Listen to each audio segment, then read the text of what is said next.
Hello সবাইকে, দার্জিলিংয়ের সিরিজের দ্বিতীয় পার্টে তোমাদের সবাইকে স্বাগত। প্রথম পার্টে তো দেখালাম কলকাতা থেকে দার্জিলিং যাত্রা, আজ দেখাবো পাহাড়ের অন্দরমহল। আজ রোমান্টিক দার্জিলিং এবং একটু হাসি খুশি দার্জিলিং। আজ আমাদের দার্জিলিংয়ের দ্বিতীয় দিন। সকালে উঠে জানলার সামনে গিয়ে ভাবলাম কাঞ্চনজঙ্ঘার দেখা পাবো, কিন্তু সে তো প্রথম দিন থেকেই নট রিচেবল। তাই দুঃখ না করে রেডি হয়ে হন হন করে হাঁটা দিলাম দার্জিলিং ম্যালের দিকে। আজ কিন্তু রোদ্দুরের দেখা পেয়েছি। রোদ্দুর কিন্তু একটু একটু ঝলমল করছিল, ওয়েদারটা একটু ফ্রেশ ছিল, কিন্তু মাঝে মাঝে আবার মেঘ চলে আসছিল। পাহাড় দেখা গেল কি গেল না, তাতে ম্যাল রোডের কিচ্ছু আসা যায় না।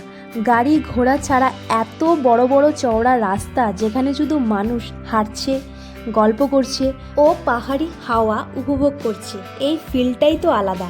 ম্যাল মানে তো আড্ডা, চারপাশে ওই কাঠের সুন্দর বেঞ্চগুলো, মানুষের হইচই, সব মিলিয়ে ম্যাল নিজেই একটা জমজমাট সিনেমা।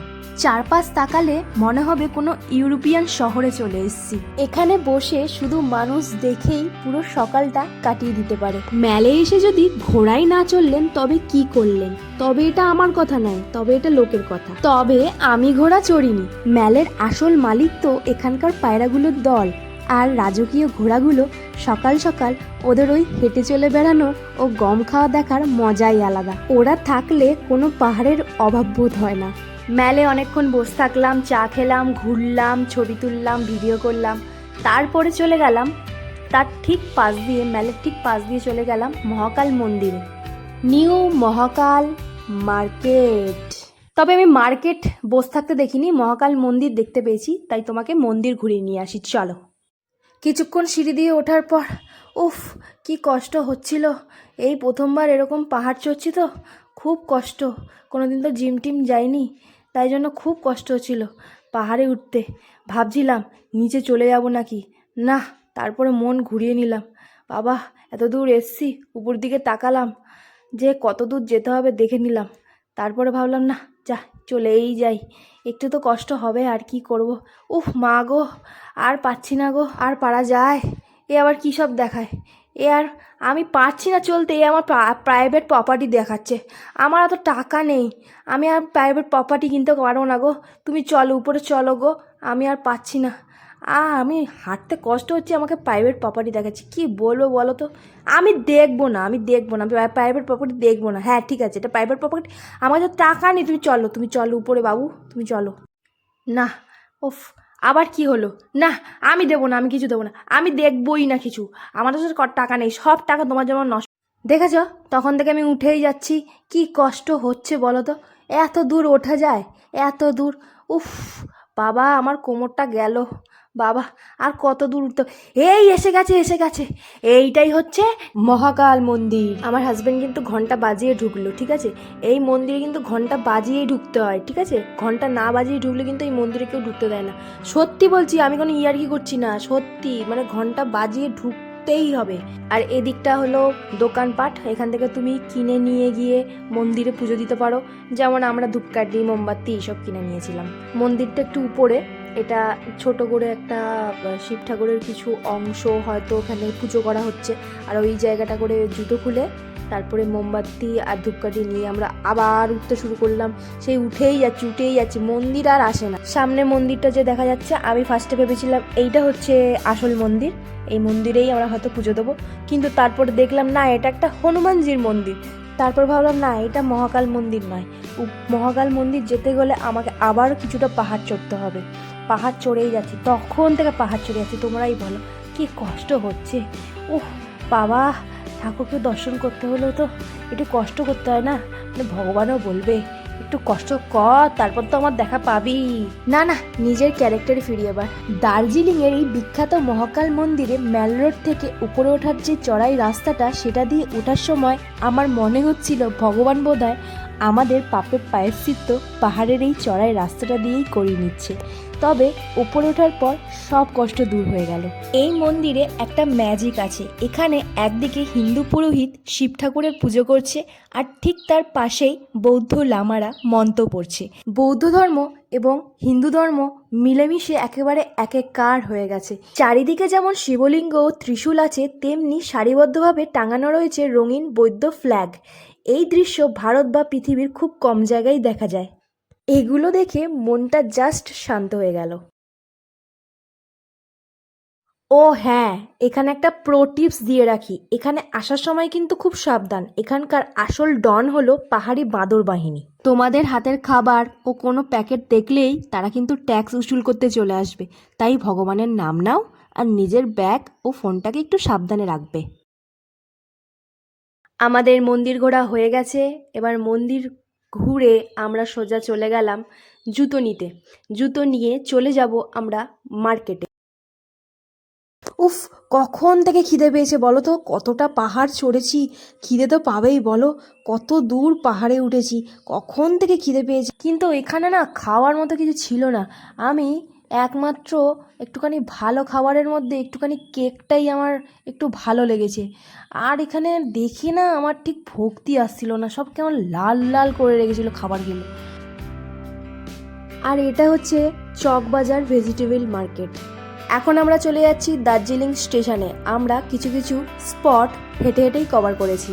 কিছু কিছু স্পট যেমন দার্জিলিং স্টেশন, ঘুম স্টেশন, এগুলো হেঁটে হেঁটে কভার করা যায়, কারণ আমাদের এমন জায়গায় আমরা হোটেলটা নিয়েছিলাম সেখান থেকে হেঁটে হেঁটেই কভার করা যায়। এগুলোর জন্য গাড়ির খুব একটা প্রয়োজন পড়ে না। আর এখানকার গাড়ি খুবই সস্তা, মানে তুমি যদি লোকাল ট্যাক্সি ধরো খুবই সস্তা। হয়তো বড়জোর 20-30 টাকা বড়জোর নেবে এক একটা পার্সনের, ঠিক আছে? সেরকম হিউজ অ্যামাউন্ট নয়। আমরা এখন চলে এসেছি দার্জিলিং স্টেশনে। এইটা হচ্ছে দার্জিলিং স্টেশন।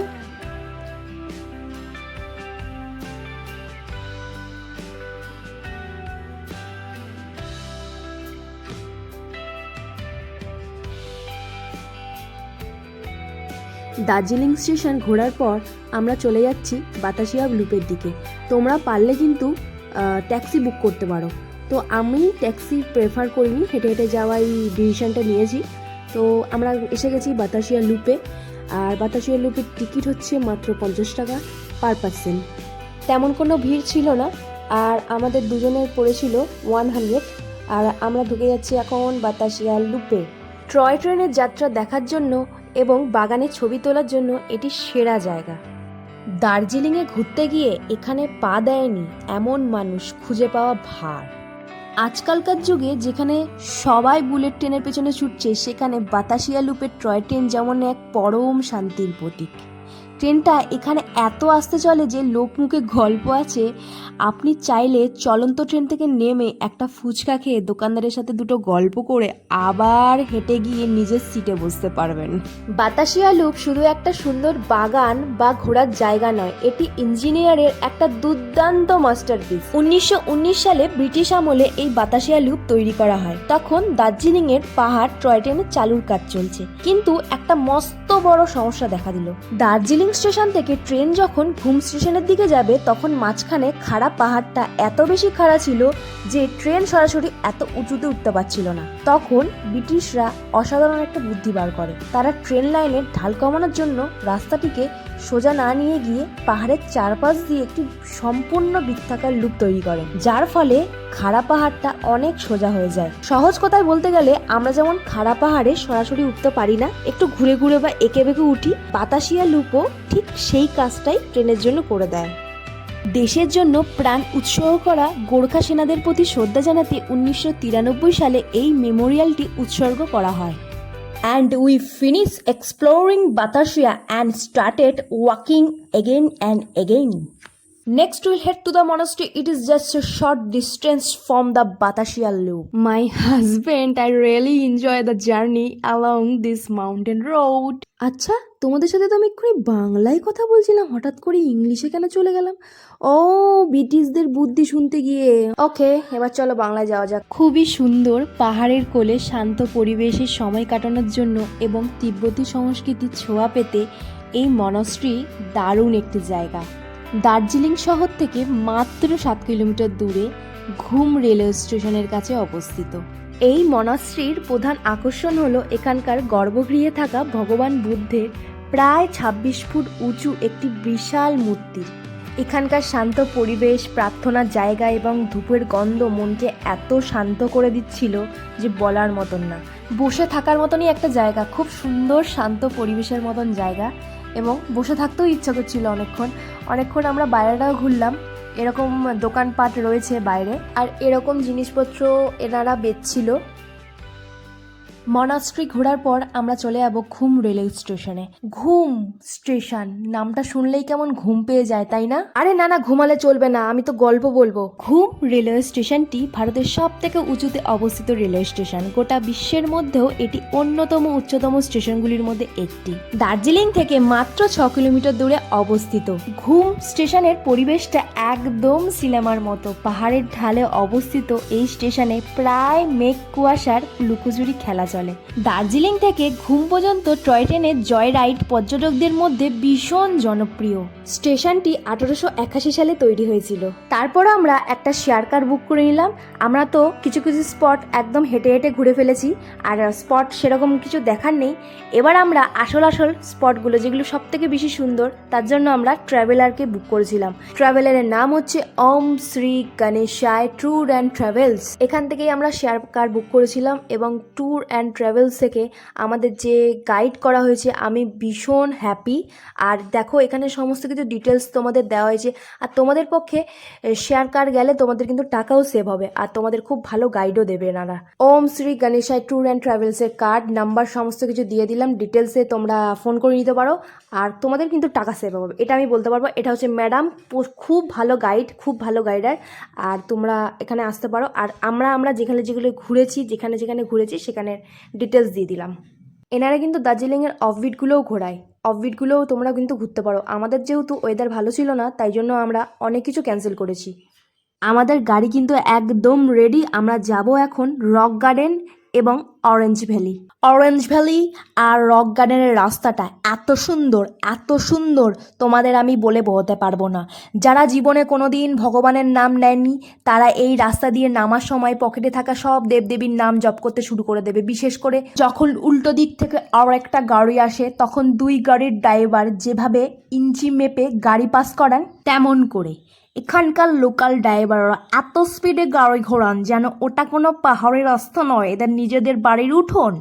তুমি যখন ভয়ে ড্রাইভারের দিকে তাকাবে, দেখবে তিনি অত্যন্ত শান্ত মুখে পান চিবোতে গুনগুন করে গান গাইতে এক হাতে স্টিয়ারিং ঘোরাচ্ছে। তোমার মনে হবে উনি কি গাড়ি চালাচ্ছেন নাকি ভিডিও গেম খেলছে। ড্রাইভারের অদ্ভুত গাড়ি চালানোর সাথে সাথে আমরা পৌঁছে গেলাম অরেঞ্জ ভ্যালিতে, আর দেখতে পেলাম সুন্দর নাজারা।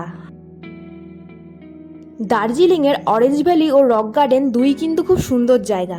অরেঞ্জ ভ্যালির নাম শুনেই হয়তো ভাবছো চারিদিকে শুধু কমলা লেবু আর কমলা লেবু। এটা কিন্তু আদতে একটা বিশাল সুন্দর একটা চা বাগান। হ্যাঁ, এখানে কমলা লেবু গাছ অবশ্যই আছে, তবে মূল আকর্ষণ এখানকার উন্নত মানের সুগন্ধি দার্জিলিং চা। দার্জিলিং শহর থেকে খুব বেশি দূরের নয় এই অরেঞ্জ ভ্যালি।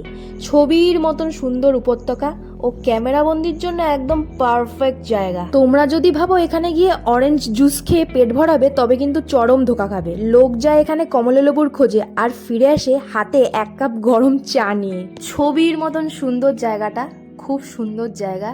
আর অপূর্ব ওয়েদার ছিল সেই সময়টা, বিকেলের ওয়েদার, ঠিক 4টে সাড়ে 4টের দিকে ওয়েদারটা ছিল, আর এত সুন্দর। এরপর চলে গেলাম আমরা রক গার্ডেনের টিকিট কেটে ঢুকে পড়লাম রক গার্ডেন। অরেঞ্জ ভ্যালি আর রক গার্ডেন এই দুই জায়গার রাস্তা হলো এমন, যেখানে যাওয়ার সময় তোমার ভয়ে চোখ বন্ধ হয়ে আসবে, আর পৌঁছানোর পর চারপাশে সৌন্দর্য দেখে তোমার মুখ হা হয়ে যাবে। এত সুন্দর জায়গা। দার্জিলিং শহর থেকে প্রায় 10 কিলোমিটার দূরে অবস্থিত এই বাগানটি। I am not sure, but দেখে বোঝা গেল পাহাড় কেটে ধাপে ধাপে তৈরি করা হয়েছে এই সুন্দর বাগানটি। বাগানের মূল সৌন্দর্য হলো একটি প্রাকৃতিক ঝর্ণা, যা পাহাড়ের ওপর থেকে পাথরের বুক চিরে নেমে আসছে। এই ঝর্ণাটিকে কেন্দ্র করেই পুরো বাগানটিকে সাজানো হয়েছে।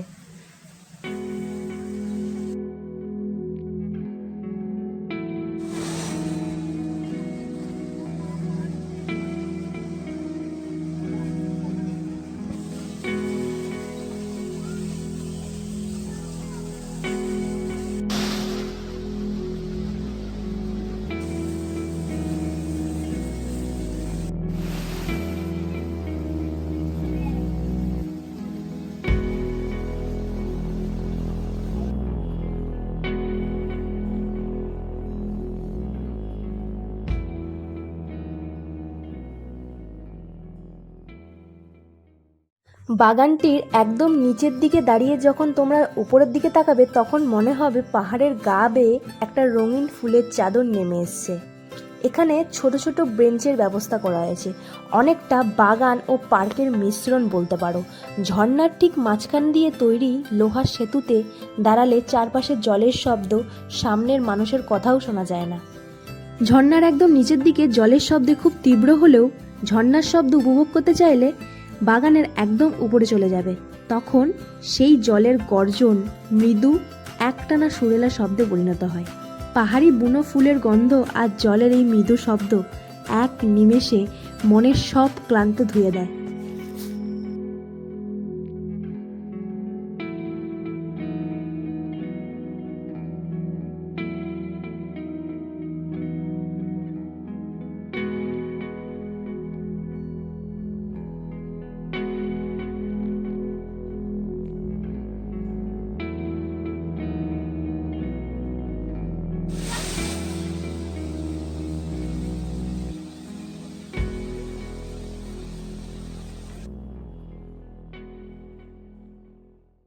সুন্দর একটা জায়গা ছেড়ে যেতেই যেন ইচ্ছা করছিল না হোটেলে, তাও তো যেতে হবে। সন্ধ্যে নামছে, প্রায় দিনের আলো নিভেই গেছে, এখন যেতে হবে আমাদের হোটেলের দিকে।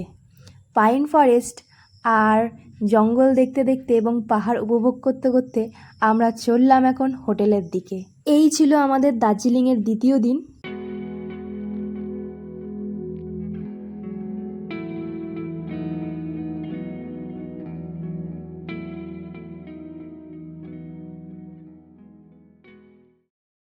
এটা আমাদের দার্জিলিংয়ের থার্ড দিন, আর আমরা ফার্স্টেই চলে গেলাম পিস পাগোদাতে। পিস পাগোদা থেকে গাড়িটা অনেকটাই আমাদের পিছনে নামিয়ে দিয়েছে, আমাদের হেঁটে হেঁটে যেতে হচ্ছে। এত দূর আমরা হেঁটে হেঁটে পিস পাগোদাতে আমরা পৌঁছেছি, অনেকটাই হাঁটা পথ, কারণ গাড়ি আগে যাবে না, কারণ গাড়ির জাম পড়ে গেছে ওখানে। তো ড্রাইভার আমাদের বললো আপনারা চলে যান, আমরা গাড়িকে ওখানে গিয়ে সময় মতো রেখে দেবো। দার্জিলিংয়ে গেছে কিন্তু পিস পাগোদাতে যায়নি এমন লোক কিন্তু খুব কম আছে। দার্জিলিংয়ের পিস পাগোদা অত্যন্ত সুন্দর এবং শান্ত একটি জায়গা। তোমরা যদি পাহাড়ের কোলে একটু নিরিবিলি ও আধ্যাত্মিক পরিবেশ পছন্দ করো তবে দার্জিলিং গেলে এখানে তোমাদের জন্য দারুণ লাগবে। সম্পূর্ণ ধপধপে রঙের এই পিস পাগোদা দূর থেকে চোখ কেড়ে নেয়। এর গায়ে ভগবান বুদ্ধের জীবনের 4টি প্রধান অধ্যায় চমৎকারভাবে সোনা রঙের মূর্তির মাধ্যমে খোদাই করা আছে।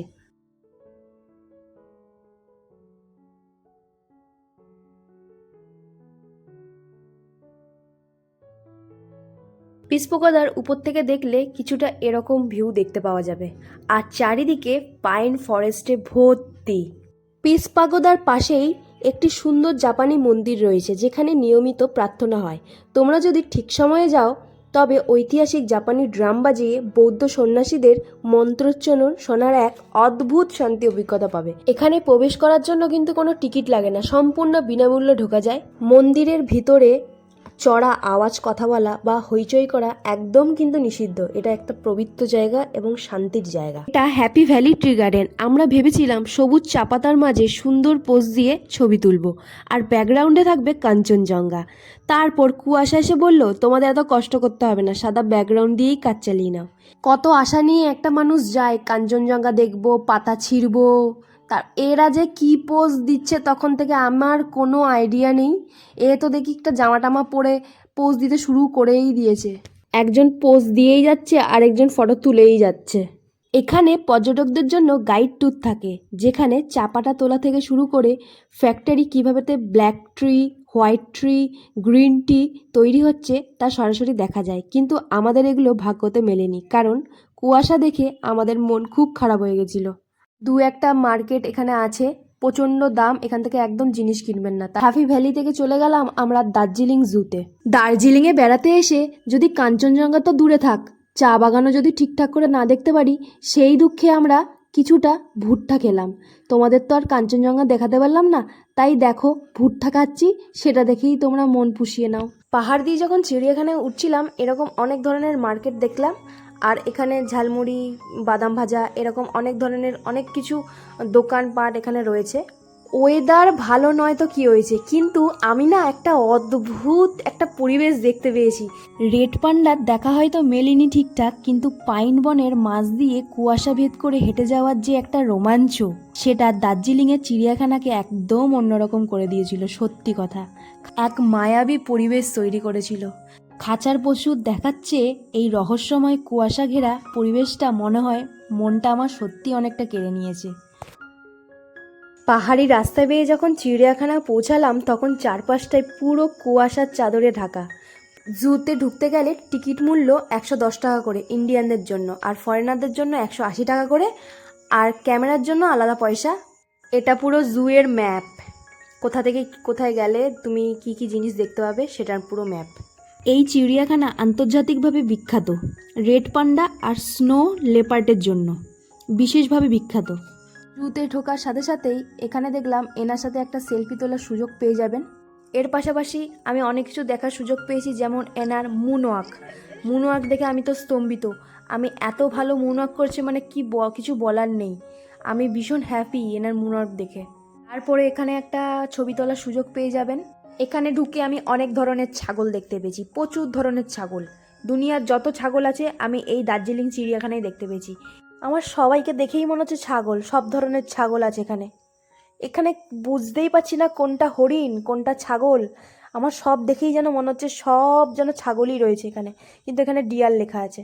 আর বেশিক্ষণ দেখিনি বাবা, যদি আমি আবার এগুলো দেখি যদি আবার ছাগল, আমি নিজেদের ছাগলই যদি ভুলে যাই তাহলে অসুবিধা হয়ে যাবে। এটা কি ধরনের পশু আমি জানি না, অদ্ভুত পশু লাগলো। এইটা আবার মোষের মতো লাগছে।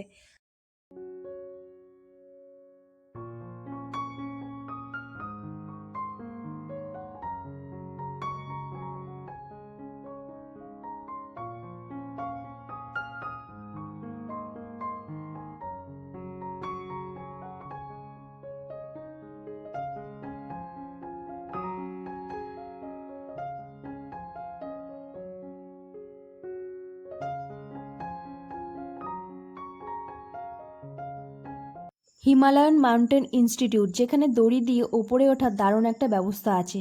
যেহেতু এই দুটো জায়গা একই চত্বরে অবস্থিত, তাই তোমরা চিড়িয়াখানা দেখার পর এখানে আসতেই পারো। পর্যটকদের জন্য ছোটোখাটো দড়ির ব্রিজ পার হওয়ার ও জিপ লাইনের মতো রোমাঞ্চকর অ্যাক্টিভিটির আয়োজনও আছে।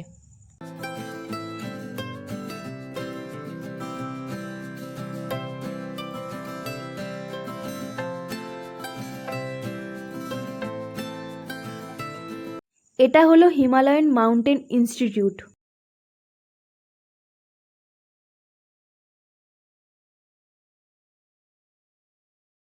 আর এটা হলো হিমালয়ান মাউন্টেন ইনস্টিটিউট মিউজিয়াম। চিড়িয়াখানার ভিতরেই কিন্তু একটা বিখ্যাত মিউজিয়ামও আছে। তেনজিং নরগে এবং এডমন্ড হিলারি যখন প্রথম এভারেস্ট জয় করেছিলেন, তখনকার পোশাক এবং এভারেস্টের যা যা নিয়ে গেছিল ইতিহাস এখানে সুন্দরভাবে সাজানো রয়েছে এই মিউজিয়ামটায়। তবে আমি দুঃখিত, এগুলো আমি কিছুই দেখাতে পারবো না, ক্যামেরা এখানে অ্যালাউ নেই।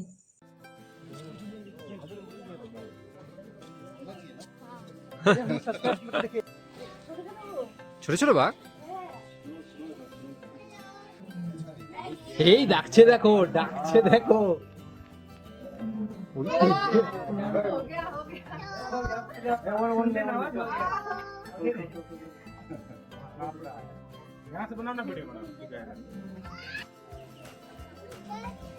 সিংহর ডাক, এটা বাঘ তেরম ডাকে না। এনাদের দর্শন না করলে হয়তো চিড়িয়াখানার কোনো মানিজ্যতই থাকবে না, এনারা যদি না থাকে। ঘুরকে ডাকছো তো।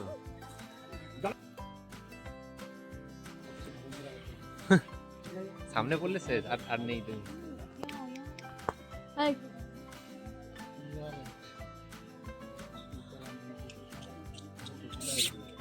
ছোটা আছে, ছোটা।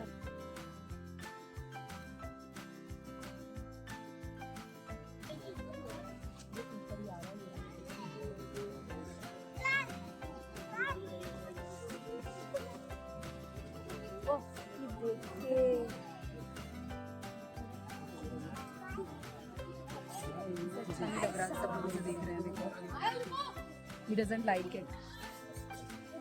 Cute है ना?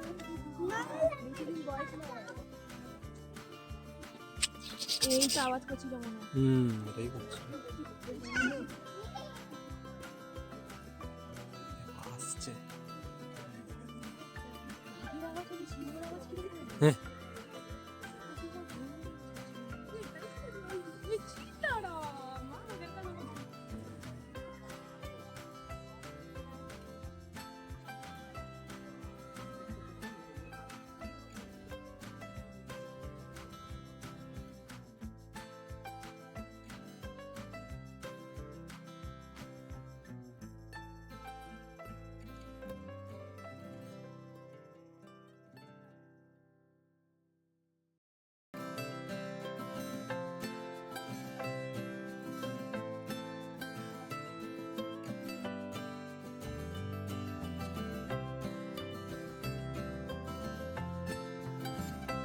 হিমালয় অঞ্চলে হরেক রকমের পাখি প্রজাতি ও বন্যপ্রাণের এত সুন্দর সুন্দর কালেকশন আছে এখানে যে দেখলে চোখ জুড়িয়ে যাবে।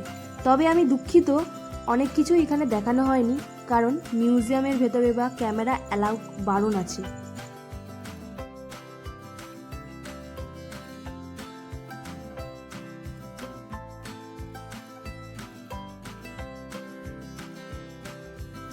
আজকের মতো এইটুখানি, এখানেই আমাদের 3rd দিন কমপ্লিট হলো। আর ভিডিওটা ভালো লাগলে লাইক কমেন্ট শেয়ার অবশ্যই করে দেবে, ভুলে যেও না যেন সাবস্ক্রাইবটা অবশ্যই করো।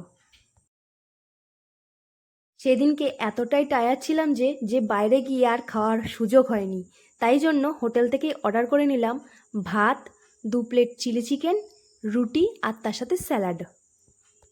তার ঠিক পরের দিন সকালবেলা আমাদের হোটেল ছেড়ে দেওয়ার পালা, তাই আমরা বাই বাই করে দিয়ে বেরিয়ে পড়লাম মার্কেটের দিকে। তাই আমরা মার্কেটে চলে আসলাম, চকবাজার মার্কেট। এখান থেকে বাস ধরতে হবে, বাস ধরে আমাদের যেতে হবে নিউ জলপাইগুড়ি। বাস অনেকটাই সস্তা পড়ে যেহেতু এটা সরকারি বাস। আর তুমি যদি শেয়ার কার করো, এক একজনের পার পার্সন 300 টাকা করে নেবে, আর বাস নিয়েছে পার পার্সন 105 টাকা করে। এই উপরটায় গিয়ে টিকিট কাটতে হয়, সরকারি বাসের টিকিট, আর এইটা হলো তার টিকিট কাউন্টার। আমরা টিকিট কেটে নিলাম, পার পার্সন 105 টাকা করে পড়েছে। সবাই ভালো থাকবে, সবাই সুস্থ থাকবে, দেখা হচ্ছে আবার পরের ভিডিওতে।